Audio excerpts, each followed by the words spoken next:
Hi guys, ito na po yung aking greenhouse.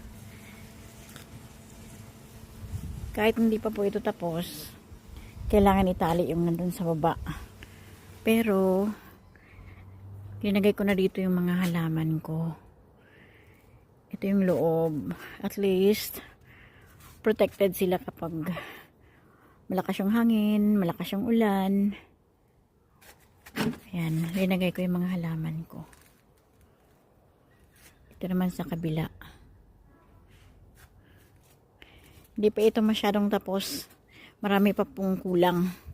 Pero malapit na tayo doon. Yan mga halaman ko.